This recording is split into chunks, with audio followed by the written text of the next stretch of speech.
ntabwo bikiri amagambo, nta nubwo bikiri ibizaba mu nzagihe, ahubwo ni ibiri kuba nona. Iran irashe ubwato butatu muri Hormuz.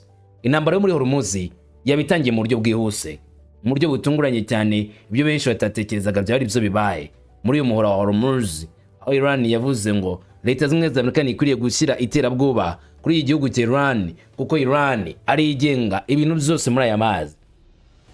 Ibyo ni bitunguranye mu minota mike gusa nyuma y'itangazo rya Leta Iran yavugaga yuko igiye gutangira gukora ibikorwa bidasanzwe muri uyu muhora, igatangira kwerekana neza imbaraga zisumbuye cyane izirenze zigeze gukoresha mbere, iva n'agasuzuguro.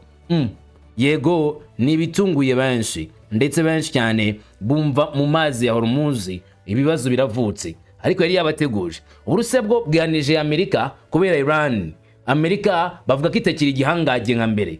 Amerika ntabwo ikiri cya gihugu gitinyitse, igihugu bavuga ko ari igihugu cy'igikomerezwa mu isi. Amerika yaraciriritse cyane bite guhangana na Iran. Iran ikabasebya, imeze nka ya mabuno y'inkoko agaragazwa no guhuha k'umuyaga zabaye kuri Leta zimwe za Amerika bikozwe na Iran. Nawe uzamenya Leta zimwe za Amerika ukoroha kwayo iyo Iran itaza gukora mu mvuto igaragaze ibyishoboye, ariko Iran kubwa Leta y'Uburusiya ngo barimo Iran irimo kugaragaza Leta zimwe za Amerika nabi, kandi bagashyira Leta zimwe za Amerika aho ikwiriye kujya mu mwanya wayo. Muri make Leta zimwe za Amerika ikaba kimwe mu bihugu byoroshye cyane ku isi tutigeze twamenya, cyari cyarakomeje kutwihishamo kari igihugu gikomeye, kumbi ngari igihugu giciriritse. Bivuze yuko Donald Trump yabatumye Leta zimwe za Amerika isebywa cyangwa se ihinduka igisebo mu isi. Ibyo nabyo nibyo kwibaza. Ni mu gihe kandi nanone mu buryo butunguranye cyane nubwo abantu benshi batekerezaga, igihugu cya Iran kigaragaje neza ko kirimbuzi yabo itazigera ivaho, ku buryo bwabo bw'imirwanire burimo uyu munsi butazigera na rimwe buhagarikwa, mu gihe Leta zimwe za Amerika zikomeje ibikorwa biremereye byo gushaka kuvanaho kirimbuzi Leta Iran, ngo biyame Iran gutunga intwaro za kirimbuzi. Iran nayo irahamya igira iti ntituzigera dutakaza imbaraga zacu za kirimbuzi. Imbaraga zacu za kirimbuzi ni izacu, n'umutungo wacu, nitwe tugomba kuwugenzura. Olingate. Ikindi kandi usibye iyi Iran yavuze ibi ngibi, hanagaragajwe icyo Iran irimo gutekereza. Ubwongereza bumaze kuvuga ku zinambara ikomeje kubera muri Asazo bwagati, nabo bagaragaza neza ko batunguwe n'ivyo Iran ikoze. Ndaje nkubwire buri kamwe kose, ndetse na raporo igaragajwe icyo Iran imaze gukora mu mwanya muto ushize. Ngiye imbere yawe ndaje nyigusobanurire ivuga iki, ni iki hatse, ese mu byukuri koko Iran ivuze ko iciye agasuzuguro maze itangira no kwishyira mu bikorwa, none se ubwisi nabwo yabigiye kwisanga mu munyota w'intambara. Genda umungu wa Kamanzi, ikaze musesenguze bwimbitse amakuru ya nyayo n'ubusesenguzi bugezweho. Byane ku musozi nk'ibisanzwe w'u Rwanda, ikaze.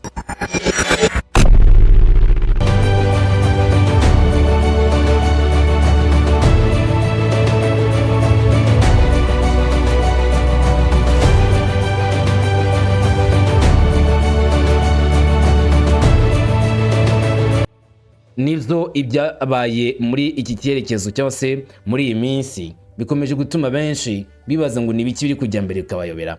Kwibaza ibiriho ubu ngubu bikomeje gutera benshi ndetse n'ubwoba bwishobora kubaho mu masaha ari imbere hakurikijwe uburyo intambara ikomeje kuba mu mbaraga. Yes, Iran igaragaza ubushongore bwayo n'ubukaka bwayo, ndetse ikerekana n'iki ishoboye ku rwego rudasanzwe. Bamwe bakabitinya, abandi bakavuga bati Iran ise none niyo yaba ije muri buno buryo ikaba itangiye gukoresha imbaraga zidasanzwe. Yego ni Iran itangiye gukoresha imbaraga mutigeze mwatekereza ko itunze. Ubu rero Iran bavuga ko irashe ubwato butatu muri Hormuz. Intambara ikaba itangiye ku buryo budasanzwe, mu buryo bwihuse, mu kigobe, ariko by'umwihariko muri uyu muhora wa Hormuz, aho Leta Iran irimaze umwanya iburiye Leta zimwe za Amerika yuko niyo bakomeje kwibasira ubwato bwabo n'abagiye gukora agatendo. Bigenze gute? Amakuru aturutseyo aravuga ko ibitero bitatu bibaye ahantu wavuga ko ari hato cyane muri Hormuz, bituma ikibazo kiyongera cyane. Ni mu masaha make nibura amata atatu y'ubucuruzi yafashwe n'inkongi y'umuriro arashweho na IRGC muri Hormuz kuri munsi wa gatandatu, bitumye imwe mu nzira zo mu mazi zikorerwamo cyane ingendo ku isi ihita ibamo ihagarikwa ryo gutwara ibintu mu buryo bwari bworoshye, cyangwa se mu buryo babonaga ko bwatuma ibicuruzwa bijya ku ruhando mpuzamahanga nyuma yo kwiza itangazo rya Iran babwira ngo mu muhanda urafunguye. Nk'uko bitangazwa n'abayobozi b'ibikorwa byo mu mazi b'Abongereza na Amerika, ibibazo bibaye mu masaha make gusa ashize. Ishami rishinzwe ibikorwa byo mu mazi ry'Ubwongereza rya UKMTO ryatangaje ko amasasu yabaye hafi y'ubwato bw'intambara ngo yaturukaga ku bwato bw'intambara bwa Iran maze akaza ku bwato bupakiye, byatumye umukozi w'ingabo za Amerika we yemeza ko hari ibitero byinshi ahubwo zagabwe kuri ubu bwato. Nibura mu bwato bumwe bwagonzwe n'igisasu buranangirika, nubwo ngo nta bakomeretse bagaragajwe cyangwa se wenda umubare w'ibyangirijwe muri ubwo bwato. Mu kiganiro giteye ubwoba cya radio, ubwato bwari bwemerewe kwinjira mu muhora bwarashwe mu buryo butunguranye, bituma buhita busubira inyuma z'ako kanya. Uretse kandi ikibazo, amakuru ajyanye n'uburyo ubwato bwakurikiranwe agaragaza ko ubwato bubiri mu bwato bwari bwibasiwe bwari ubwo mu Buhinde, harimo ndetse n'ubwari butwaye hafi utubaruri miliyoni 2 twa petroli ituruka muri Iraq. Bigaragaza uburyo ikibazo cy'ubu buryo bwo guhagarika ibicuruzwa kibangamiye isi yose no muri rusange. Iran yapanuye buri muntu wese unyura muri uyu muhora wa Hormuz, nushaka kuba inshuti yabo utabamenyeshe kujye gutambuka barakumena. Kandi ubu ibintu byarushaho gukomera cyane ku rwego rudasanzwe kurusha mbere. Iran yatangaje ko inzira ya Hormuz yongeye gufungwa bigenzurwa n'igisirikare kubera ko hari amakimbirane akomeje hagati yabo na Leta Zunze za Amerika. Igikorwa gikurikira icyo Tehran yise guhagarikwa kw'ingabo za Leta Zunze za Amerika mu mazi, bagakumira amato ya leta ya Iran, kandi bakavuga ko ibingibi ari ibikorwa by'ubujura bikorerwa muri aya mazi. Mu gihe umuvugizi w'icyiciro gikuru cya Katamalia yatangaje ku mugaragaro ko nyuma y'uko Leta Zunze za Amerika zikomeje kurenga ku masezerano yayo, imikorere y'umuhora wa Hormuz batubu yasuye uko yari bimeze mbere mu kugenzurwa bikomeye no mu buryo budasanzwe. Kubera iyo mpamvu uyu muyoboro w'amazi ufite ingamba zikomeye kandi ubu ngubu uri munsi y'ubugenzuzi butaziguye kandi bwuzuye bw'ubuyobozi bw'ingabo zirinda impinduramatwara za RGC, nk'uko kandi byatangajwe n'umuvugizi w'icyiciro gikuru cya Katamalia Gane Zulfikar Ibrahim. Iran akurikije amasezerano yabanje kugerwaho mu biganiro no mu bwumvikane, yemeye ko amato make ya petrol y'ubucuruzi ari yanyura muri iyi nzira ya Hormuz. Ariko Abanyamerika bafite amateka maremare kandi azwiho ubugambanyi bukomeye, baracyakomeza ubujura bwabo n'ubusabuzi mu mazi bitwaje ko babuza amato ya Iran gutambuka. Umuvugizi wa Katamalia ku cyiciro gikuru cya RGC yavuze kandi ko mu gihe cyose Leta Zunze za Amerika zitahagarika kubangamira ubwisanzure busesuye bw'amato ajya cyangwa se ava ku muhora wa Hormuz ndetse no ku byambu bya leta ya Iran, muri make ubwo ku byambu bitandukanye bihagurukiraho amato yikoreye petrole. Icyo gihe Iran nayo iraza gufata icyemezo gikomeye cyane kandi gikarishye, Bitterman, icyemezo gishaririye ku bikorwa remezo ku mato Leta Zunze za Amerika, kandi kwakomeza kugenzura Hormuz uko iri ku butaka bwayo. Kubera iyo mpamvu abayobozi ba Iran batangaje ko kugeza igihe Washington izemerera ubwisanzure busesuye ku bwato bw'Abanya-Iran, iki cyambu kizakomeza kugenzurwa cyane. Ati rwose ibyo bizakomeza gukorwa. Umwe mu bayobozi bo muri Iran witwa Sayed Katamanzbed yagize ibyo atangaza, avuga ku kuba Iran nta yandi mahitamo ifite usibye guhagarika ubushotoranyi bwa Leta Zunze za Amerika. Umva amagambo ye. Mu magambo ye uyu muyobozi wo muri Leta Iran yagize ati: Iran iracyagenzura kano gace cyane, twe dufitanye isano cyane, ariko hari itandukaniro ku bibazo by'ingenzi.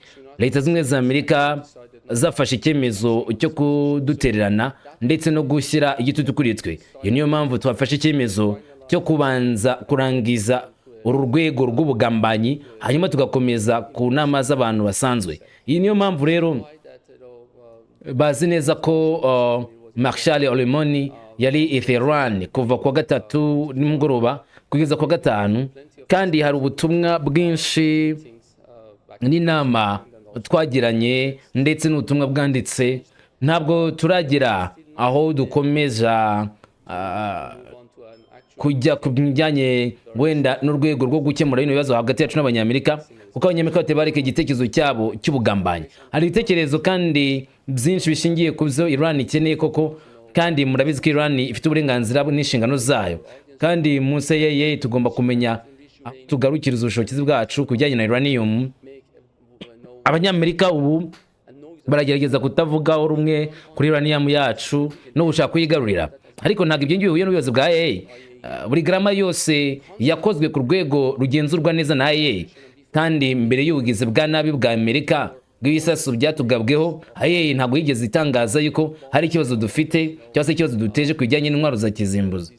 Kandi igihe barasaga ku miyoboro yacu, ibihugu byateye ubwoba bukomeye cyane bw'ishobora kuba dukurikije amabwiriza ya IAEA yo gukemura ibibazo byose nta kibazo dufite. Nakubwira ko nta bikoresho bikungaye za uranium bizoherezwa muri Leta Zunze Ubumwe za Amerika. Ibi si ibintu bisa rwose, kandi ndahamya ko nubwo twiteguye gukemura ibibazo byose dufitanye, tutazemera ibintu byari byo byose byatubwira ko dushobora kurekura uranium yacu. Turimo kugerageza kubona amahoro ararambye, kandi amahoro arambye agomba gushingira ku mategeko mpuzamahanga. Leta Zunze Ubumwe za Amerika ntizishobora gutuma Iran iba umwihariko mu mategeko mpuzamahanga. Twebwe turi igihugu cyigenga gifite uburenganzira kandi tubahiriza amategeko mpuzamahanga, ndetse kandi turabizi ko twiteguye rwose mu buryo budasanzwe guhangana n'abangaba batita ko amategeko mpuzamahanga bareba. Gukemura ibibazo bishobora ko ku rundi ruhande hagomba kuboneka urwego rw'amategeko rugomba kubigena. Ikindi kandi tugomba kandi kumva ko abaduteye bagomba kutumenyaho, bagomba kumenya ibyo abo turibo, kandi bagafatirwa n'ibihano kubwo kubangamira Iran. N'ubu buketekamutwe bwabo bwo kubangamira ubukungu bwa Iran ni ibibazo bikomeye cyane byo gushaka gukomeza kudutera ibibazo. Nababwira ko Iran nta yandi mahitamo ifite yo guhagarika ubugizi bwa nabi bukomeje kutugwabwaho. Turimo rero kwirwanaho, ntabwo ari amahitamo yacu, ahubwo iyi ntambara idutera guhitamo gutya. Nta ntambara y'ubugizi bwa nabi tuzize duhitamo, twe twayitangije, aho twayishoboye na Amerika na Israel hagati turi mu biganiro, kandi mu gihe twe tukiri mu biganiro bo basanze ari ngombwa kutugabaho ibitero. Kubwo ibyo rero twe nka Iran turimo kwirwanaho. Uko niko Iran ibona bino bibazo bari guhangana nabyo, bavuga ko Leta Zunze Ubumwe za Amerika arizo nyirabayazana w'ibi bibazo byose barimo, kandi ko Iran idateze na rimwe kuzemera gupfukamira ngo Leta Zunze Ubumwe za Amerika n'iby'intwaro za kirimbuzi cyangwa se izi ngufu za kirimbuzi za uranium Iran itunze, ngo Leta Zunze Ubumwe za Amerika zifuza. Leta Zunze Ubumwe za Amerika ngo nimbize ubwenge, ifite imitekerereze mizima, nivane y'amaso, kuko izi mbaraga za uranium ntabwo Iran yiteguye kuzireka ngo maze zigende Washington, bukaba aragasuzuguro k'ibihekane, ntabwo bashobora kuzabyemera. Ibyo ngibyo byo ivane y'amaso, kandi batumva ko ari kubasuzugura, ahubwo bamenye neza ko Leta Zunze Ubumwe za Amerika impamvu zimwe uranium nuko atari iyabo. Uranium ya Iran, kandi abanya-Iran bafite uburenganzira bwo kwikoresha icyo bashatse, kandi kuba bagomba kwikoresha icyo bashatse, nta muntu n'umwe ugomba kubiziza Iran.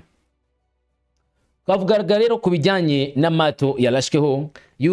UKMTO y'Ubwongereza yameje ko amato atatu yose muri Mura Hormuz yagiye akwitwaho amasasu na Iran nko gukangakanga. Iran ntabwo rigamije kuyarimbura, gusa ubwato bumwe bwo muri bwo mu Buhinde bwafashwe n'inkongi y'umuriro igice kimwe gusa cy'inyuma, ariko bihita busubira inyuma. Uyu Mura Hormuz bahita bareka kongera gutekereza kuwucamo, kugeza igihe Iran ije itangira uburenganzira ku bwato runaka, kandi ubwato bwawe uburenganzira nabwo bukaba bugomba guhita butanga umusoro busabwe n'igisirikare cya Iran, bitewe n'uko ngo Leta Zunze Ubumwe za Amerika zakomeje gushaka kuzana ibyago bikomeye kandi ntabwo zakihanganirwa.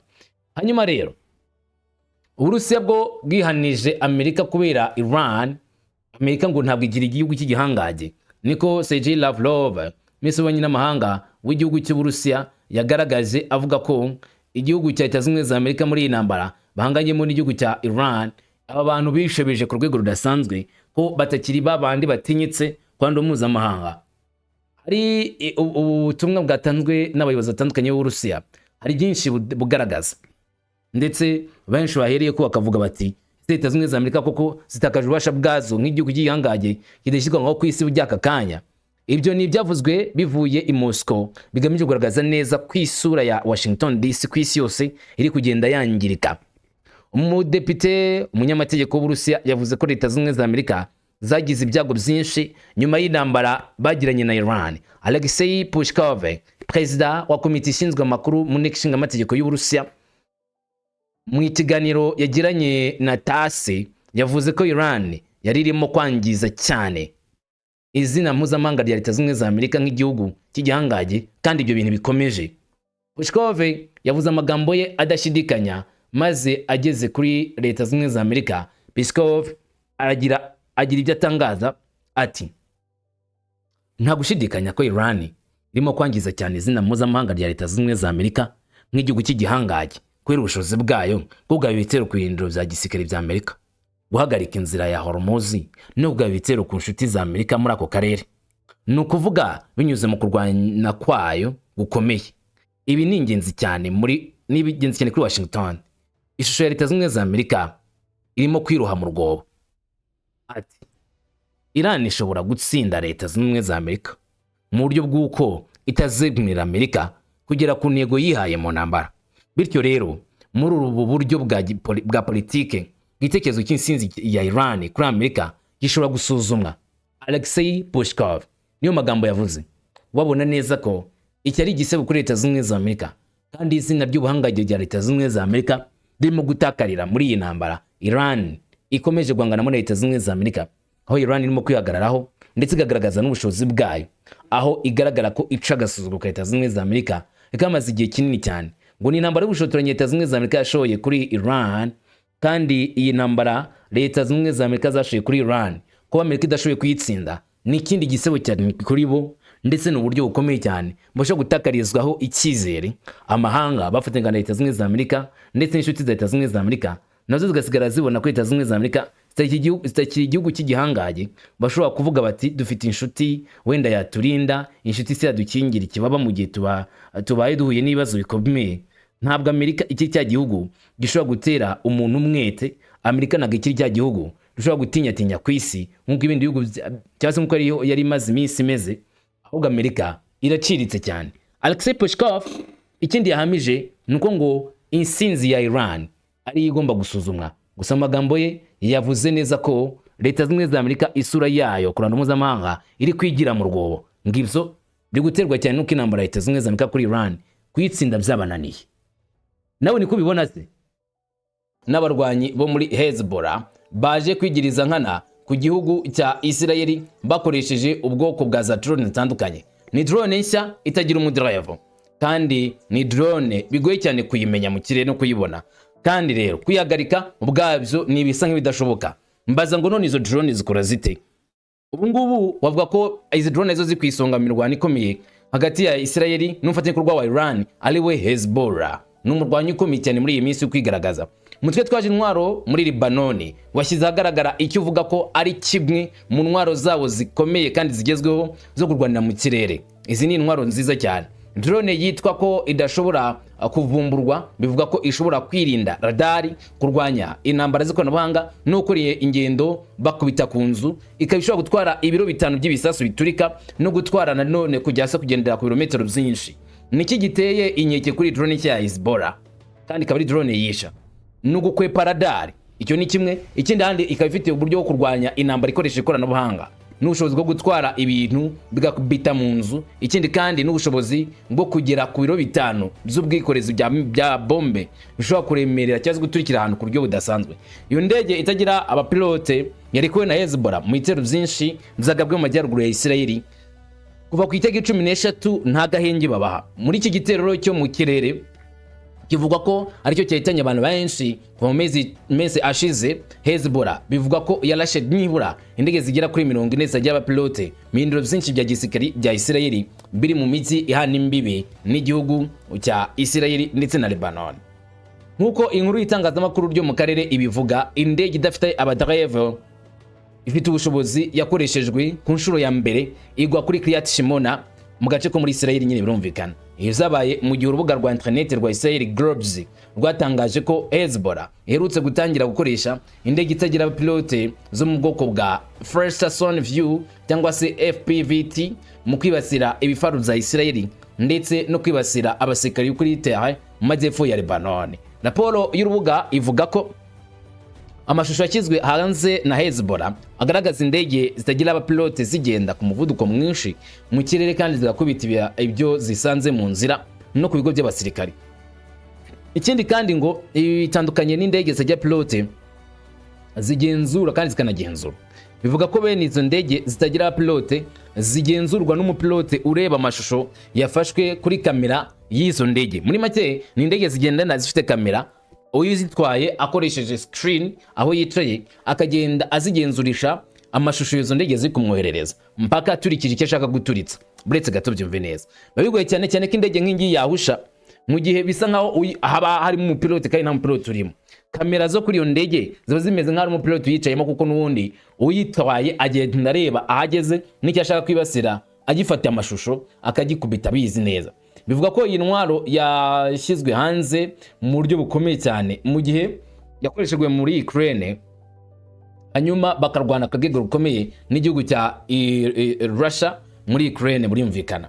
Gusa kuri ubu ngubu izi drone murasa zo hagati ni drone nshyashya. Inkuru zijubwe Israel yatangazaga urupfu rw'umusirikare wa ADF Sergeant Major ya Elia Libiano, akaba ari umushoferi w'ikamyo uzimya umuriro wakomokaga Israel mu mirwano na Hezbollah mu majyepfo ya Liban. Ni inkuru yababaje benshi. Intambara ikaze yahungabanije umujyi wa Beit Jebel wo mu majyepfo ya Liban kuwa mbere, ubwo ingabo za Hezbollah zanganaga na Israel ku buryo budasanzwe kandi zigateza igihombo gikomeye cyane kuri izi ngabo za Hezbollah. Hanyuma rero usibye ibyo ngibyo, ingabo za Israel zanagoseke na Hezbollah ku rwego rukomeye, bakubitwaho ibisasu byinshi mu gihe nabo basubizaga kuri Hezbollah ngo barimbure ibirindo bya Hezbollah. Muri make bibe kimwe ku kindi. Nimvuga Hezbollah wumve ingabo zishyikiwe na Iran.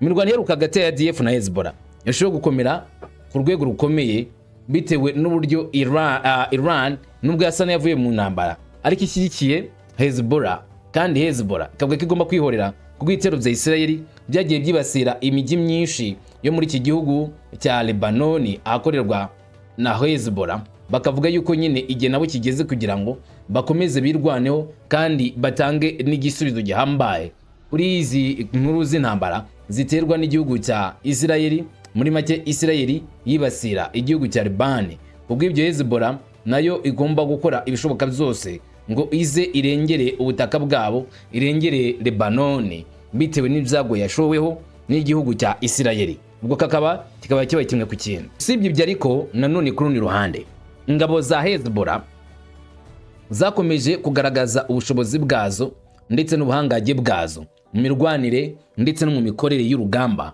aho zagiye zishyira hamwe ubushobozi bwazo maze bagatega zambushe ibifaro bya leta ya Israel. Ibyo reka tube tubivuyeho, ahubwo twiyizire kuri iki ngiki. Uyu mukomanda byamugendekeye gute? Ndavuga mukomanda wa Israel yishwa ate, byagenze ute? Kari inkuru ikomeje kuvugwa cyane mu bitangazamakuru byo muri Israel, yewe n'itangazamakuru byo muri Lebanon na Iran, ngo ari umukomanda wa Israel wishwe n'abarwanyi ba Hezbollah. Yapfuye ate? Byagenze gute?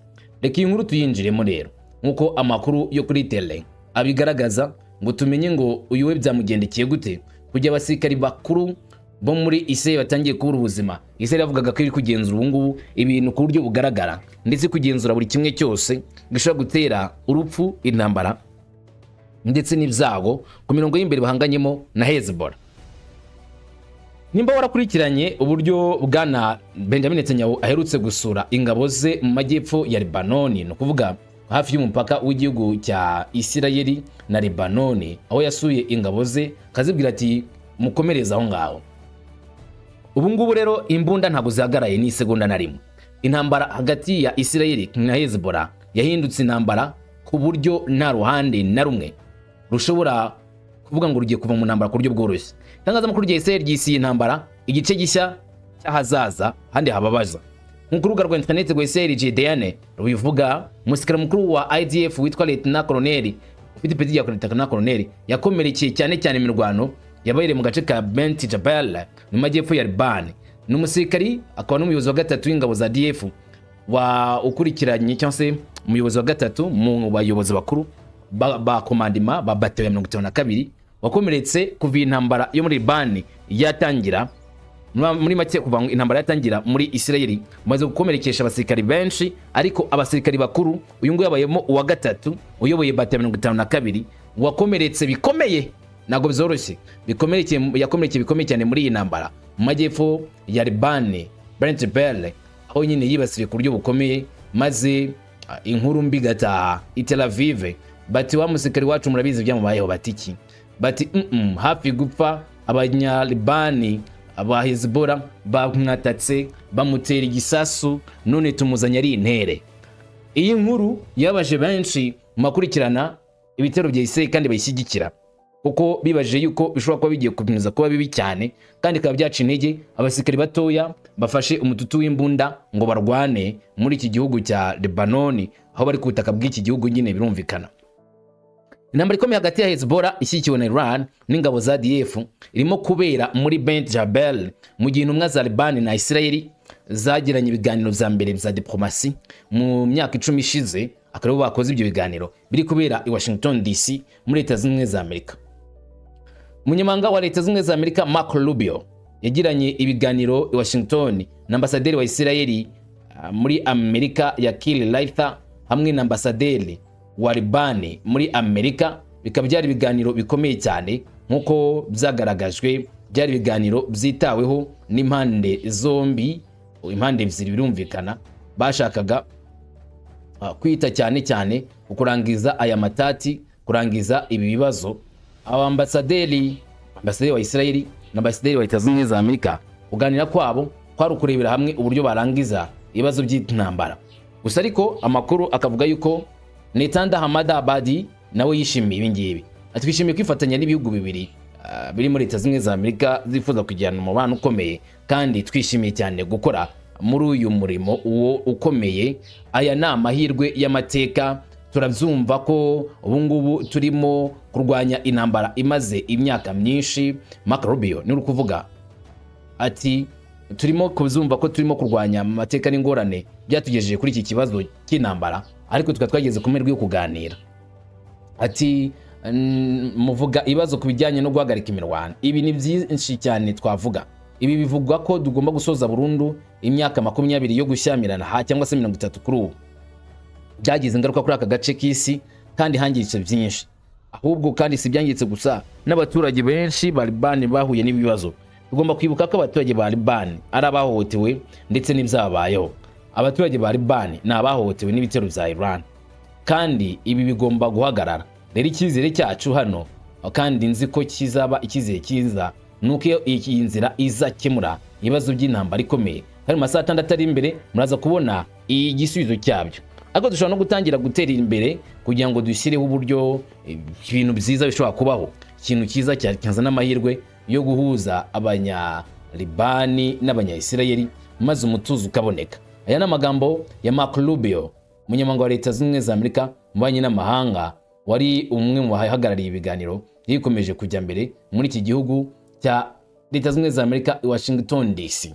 Ahamya neza cyane ko bifuza kurangiza aya matati, bifuza gushyira iherezo kuri iyi ntambara, kandi bakaba abantu b'ingenzi cyane batanga ubufasha bukomeye cyane mu guhuza impande zihanganye, ariko uruhande rwa Israel ndetse na Liban.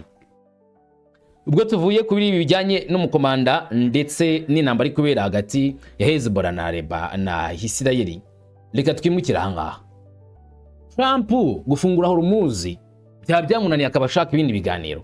Ni ibinyamakuru byinshi byo kugaruka kuri iki cyifuzo cya Donald Trump wari wasabye yuko haba guhagarika uyu muhora Hormuz, guhagarika amato yose aturuka mu cyerekezo cya Iran, maze ayo mata akagenzurwa na Leta Zunze za Amerika. Amerika akaba itanga itegeko ry'abagomba gutambuka, abagomba guhagarara, ikagena ninde ugomba gucanga ninde utagomba kwaca.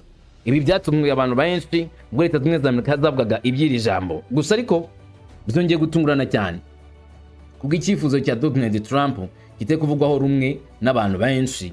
Bamwe baracyamagana, abandi bakavuga ko gikwiriye, bitewe nuko nyine gishobora kuba kirimo igisubizo cya nyacyo cy'intambara imaze ibinyecumi by'imyaka babitekereza kuzakora ibikorwa biremereye, ndetse n'imirwano imaze hafi ibyumweru 6. Nyuma rero yo guzana umupaka mu mazi yo mu kigobe cya Hormuz, Donald Trump yagaragaje ko hashobora kuba impinduka mu bijyanye no kongera kugira amasezerano ya diplomasi. Amakuru aherutse gutangazwa nuko Perezida wa Amerika yagaragaje ko arimo gutekereza ku nshuro ya kabiri ibiganiro na Iran. Mu kiganiro yagiranye na New York Post, Trump yavuze ko ibiganiro na Iran bishobora kongera gusubukurwa mu minsi 2 iri imbere, yanavuze ko ibiganiro byatanzwe bishobora kongera kubera Islamabad hashingiwe ku bimenyetso bihari ubu. Ariko amagambo ya Trump asa n'abatandukanye nayo ngayo yavuze mbere mu kiganiro kimwe yari yakoze. Raporo z'abanjirizi zizagaragaje ko yavuze ko umuvuduko w'ibiganiro na Iran ugenda buhoro kandi ntibigaragare neza. Mbere yanavuze ko icyiciro cya kabiri cy'imishyikirano gishobora kubera muri wenda muri Pakistan nk'uko The New York Times ibivuga, New York Post ibivuga. Trump ariko yanagaragaje ko ibihugu z'i Burayi bishobora kwakira icyiciro gikurikira cy'ibiganiro bikaba byatanga umusaruro ukomeye. Ariko se kuki Trump asabye ibiganiro? Kuki Trump asabye ibiganiro kandi yavuze ko agiye gufunga umuhora wa Hormuz? Asa naho yawubrotse, yafunze. Ubu ngo ari ugena ninde utambuka ninde udatambuka, ari ufite urufunguzo rw'inzira muri kara karere. Ni ikibazo nge nawe twakibaza. Kuki Donald Trump rero asaba iby'ibiganiro bindi byabo? Hari inkuru ugomba kumenya neza y'ibirimo kuba muri kino gihe, muri kino cyiciro. Uti ni ibiki? Yes, Trump yatangije igikorwa cyo gufunga umuhora wa Hormuz. Ikimenyetso gishya cya diplomasi kiraje nubwo ariko Amerika ikomeje gushyira mu bikorwa ingamba zayo zo gukumira ubwato mu nyanja ya Hormuz. Ibi byatangiye ku munsi w'ejo bigoranye ariko birakorwa. Raporo zigaragaza ko imirwano yatangijwe yaje kuvamo ibikorwa byinshi, aho kwa 13 Mata Leta Zunze Ubumwe za Amerika zohereje amato yazo mu kigobe cy'abaperse hafi ya Hormuz kugira bakumira ubwato bwose bwinjira n'ubusohoka. Byagize ingaruka zikomeye cyane ku bucuruzi bwo kubitwarwa mu mazi. Ibi nubwo hashyizweho abasikari barenga 10,000 b'Abanyamerika hamwe n'amato menshi y'intambara n'indege, ubuyobozi bukuru bwa Amerika bwavuze ko nta bwato buranyura muri Strait of Hormuz ku buryo bworoshye keretse bukurikiza amategeko y'iki gihugu cya Leta Zunze Ubumwe za Amerika. CENTCOM ni ishami rishinzwe ingabo za Amerika muri kara karere, ibitwa Central Command Statement. Ritangazo bashyize hanze bagaragaje neza yuko hari uburyo bw'ubugenzuzi bwabo. Ndasoma mu magambo yabo, amagambo CENTCOM yanditse ikashyira kuri X bagaragaza ikirimo gukorwa. Bagize bati, kamagambo yabo tuyasome nge nawe. Aya n'amagambo CENTCOM yashyize ku rubuga. Bagize bati, nta bwato bugomba gutambuka.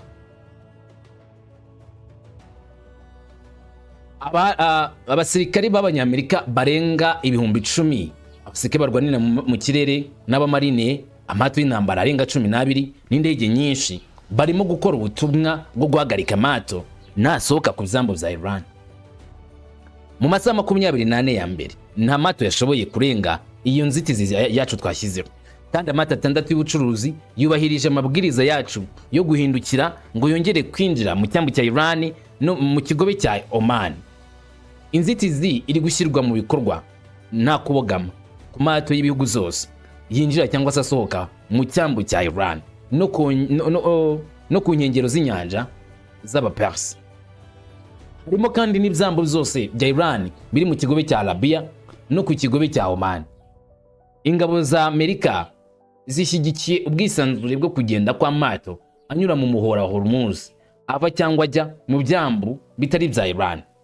Aya n'amagambo yanditswe na CENTCOM bagaragaza yuko ibibazo by'intambara cyangwa se uburyo bwo guhagarika amato muri kara karere byatangiye gushyirwa mu bikorwa kandi biri gutanga umusaruro ku buryo amato yose atambuka ku itegeko rya Leta Zunze Ubumwe za Amerika. Nta bwato budigadiga ngo butambuke muri uyu muhora badahawe itegeko na Leta ya Amerika cyangwa se igisirikare cya Amerika. Ngo bazanye ubwato bwinshi, bazanye abasirikare benshi, kandi bazanye abarwanira mu kirere n'abarwanira mu mazi n'amato 12 y'intambara niyo aparitse muhora wa Hormuz, agomba gukumira yuko ari ubwato bwakibeshya ngo butambuke budahawe uruhushya na Leta Zunze Ubumwe za Amerika. Ibi bamwe bakabinenga bakavuga yuko ari uburyo bukomeye cyane bwo gukomeza kwigarurira inzira y'amazi no gukomeza gutuma ubucuruzi mpuzamahanga butagenda neza. Brigadier General Ismail Khan ni umuyobozi w'ingabo zidasanzwe za Quds muri Iran. Yagize icyo asaba Leta Zunze Ubumwe za Amerika. Ati, ihuriro ry'ingabo zirwanira ku butaka rifite imbaraga kandi rifite akamaro mu karere kose, kandi ritegereje abanzi b'ikiremwa muntu bazava muri aka karere ntacyo bagezeho. N'amagambo ya Bwana Ismail Khan wavuze yuko Leta Zunze Ubumwe za Amerika nubwo zazanye abasirikare muri kano karere nta kintu bazacyura, bazataye imbokoboko, nta kintu bazageraho muri ibikorwa biyemeje gukorera muri kano karere kuri Asazo hagati. Bisa naho Leta zimwe za Amerika bari kwitega umutego, bayibwira bati ibyo murimo gukora ni mubizi ndetse icyo mwifuza kugeraho ni mukizi. Aka karere kagenzuwe n'abanya-Iran bafite umutima ukomeye, bafite n'ubushobozi bwo kugenzura mu buryo bwuzuye inguni zose. Ismail Bagay ni umuvugizi wa Minisiteri y'Ububanyi n'Amahanga, we yagize ati mbese dushobora kwemeza yuko iyi ntambara itewe n'amategeko yabaye amahitamo ishobora gutsinda, cyangwa se yenda ishobora gutsindwa binyuze mu buryo bwo kwihorera, bihorera ku bukungu bw'isi yose. Ntabwo ari ibintu na gato twavuga ko bifite agaciro, ahubwo ni ibintu byo koza isoni ababipanze. Nkuko wumvishe kandi abisobanura, nawe yavuze ko ngo abanyamerika bagiye muri ka karere bazavayo nabi. Hirya gato Bagay nawe asa nashimangiye cyane ko byange bikunde Leta zimwe za Amerika zizahura n'ibizago bikomeye kuko zishaka kwihimura ku bukungu bw'isi, ibintu bidafite ishingiro. Ukurikije uko ibintu bimeze uyu munsi, bisa naho bigaragara ko intambara itoroshye yo mu mazi y'abaperasi ikomeje kuri ibitekerezo bya benshi. Gusa ibitekerezo bya Ismail Gani nibyo byaturutseho ibwiriza ishobora kugenderwaho mu buryo bukomeye, aho benshi bashobora kuvuga bati reka turebe ibintu bigiye kuza, cyangwa se indi ntambara ishoboka cyane ishobora kuba. Umuvugizi wa Minisiteri y'Ububanyi n'Amahanga Ismail Bagay we ati ese intambara itewe n'amategeko ishobora gutsindwa binyuze mu kwihorera ku bukungu bw'isi? Ese hari igihe umuntu acibwa izuru nubwo yaba afite isura? Igisirikare cya Iran cyatanze umuburo ukomeye ko ikintu cyose gifatwa nk'aho ari yo gutera akaga ibyambu zabo gishobora kuzana ingaruka zidasanzwe kandi kazanira ingaruka akarere kose. Umutwe w'ingabo za Iran IRGC wavuze mu buryo bweruye ko nta cyambu kiri mu kigo cya Persi cyangwa se mu nyanja ya Oman cyakomeza kugira umutekano cyangwa se gukora mu gihe ibyambu byayo bya Iran byibasiriwe. Ibyo ngo bimenye neza. Itangazo rya IRGC umva uko rivuga: amata afitanye isano n'umwanzi ntazagira uburenganzira bwo kunyura mu nzira ya Hormuz. Andi mata azemererwa kunyura muri inzira ya Hormuz kandi hakurikijwe itegeko rya Repubulika ya Kisilamu ya Iran. Icyo nicyo Iran yatangaje, bivuze yuko ubwato bwose buzajya bwemera guca mu nzira ya Hormuz, ariko ubundi bwato ntabwo buzajya bunyura muri inzira ya Hormuz. Ntabwo Leta zimwe za Amerika iri muri ndani mu nzira ya Hormuz, uzumve neza. Nubwo bavuze ko bagiye gukora icyitwa block, ntabwo ari mu mazi ya Hormuz 100%, ahubwo bari hirya gatoya ututse mu kigobe cya Oman bakumira amato gupfa kwinjira mu mura Hormuz cyangwa se kuvayo. Ntabwo bari bagiye mu mura Hormuz. Gusa Iran yakaniye ivuga yuko nta kintu Amerika igomba guhindura muri aka karere ka Hormuz. Ngewe ndahanga nigejeje kumenya ngo amasari imbere hatsiki, wo nabyo utegereje. Navuze ngo ndabitegereje, reka ngena danga amasari imbere atubwira byinshi. Rumungu wa Kamanzi wo Rwande, ugubwe neza, amahoro and salam shalom.